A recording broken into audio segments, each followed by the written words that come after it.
Hello, it's so good to have you here today. Have you ever had this experience?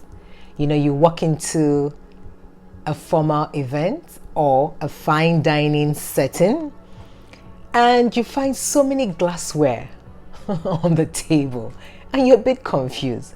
Which particular glass should I use for this drink? You can actually observe what others are doing, but they also might be confused as well and they might not know the particular glass to use. So let's look at the different wine glasses. Of course, they are the very common ones used in formal events, but let's look at generally the different wine glasses. We have the red wine glass, we have the white wine glass, we have the champagne flute, and of course we have the dessert wine glass. Then the common ones you always find most times in fine dining settings and formal events is the red wine glass, the white wine glass, and the champagne flute. So let's look at the components, or we can say the anatomy of the wine glass. Now, this is the base. Here is the base. Here, this is the base. This is the stem. This is the bowl or the goblet, and this is the rim. Now, I would like to emphasize here that how you will know whether you're in a formal setting or an informal or casual setting is in formal setting, the glasses will always have a stem, which is this. Whereas informal and casual setting, you have glasses, that are stemless.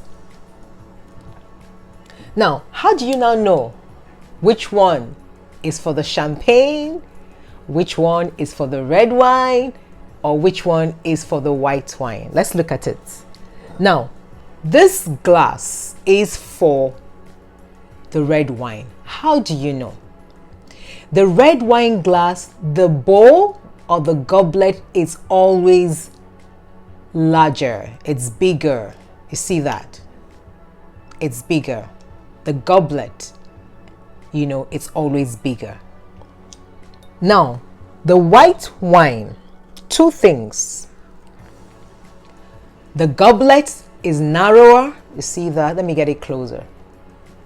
And it's a U shape. Let's look at it, alongside with you see the red wine, see it? This is the red wine glass. And this is the white wine glass. You see the goblet is, a U shape. Okay. Now, the champagne flute is narrow. The goblet is narrow. So this is your champagne. Cheers. This is the champagne flute. Then also, you can actually use the stemless for, remember we said it's for in a casual events, informal. So you can actually use this for your red wine or your white wine. Okay, let's look at the proper way to hold our wine glass. There are two reasons: the social appearance and the temperature. What do I mean social appearance? If you hold your wine glass on the goblet, you're going to have fingerprints all over it. You see that? That's a social appearance. And temperature. You hold it on the goblet, you're going to make your wine warmer. So how? What's the proper way to hold your wine glass? You hold it on the stem this way. Some people, hold it on the base, but I think on the stem is elegant. You hold it on the stem. Some people hold it this way. No, you still, have fingerprints like this and you still make the temperature, warmer. So hold it on the stem. It's more elegant. Okay, let's look at some etiquette. While drinking your wine, for example, when there's call for a toast. As you make your toast, let me look for another, wine glass.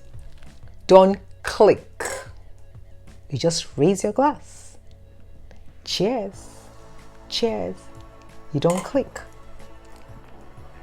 And in holding your wine glass, you hold it on the left hand. The right hand is your friendship hand. What do I mean? For example, you need to say hello to somebody. Let's assume you had your wine glass on the right hand. You see, you will now have to move it to the left hand to shake. But if you had it on the left hand, once you need to say hello to someone, you say, oh, hello, nice to meet you. So this is the hand where you actually hold, your wine glass, not on the right hand. So cheers. Let me know in the comment section, any experience you've had, you walked into a fine dining, environment, or a formal setting, were you able to identify the glassware, the cutleries? Please share some of your experiences. Thank you for watching, and see you in the next video. Cheers.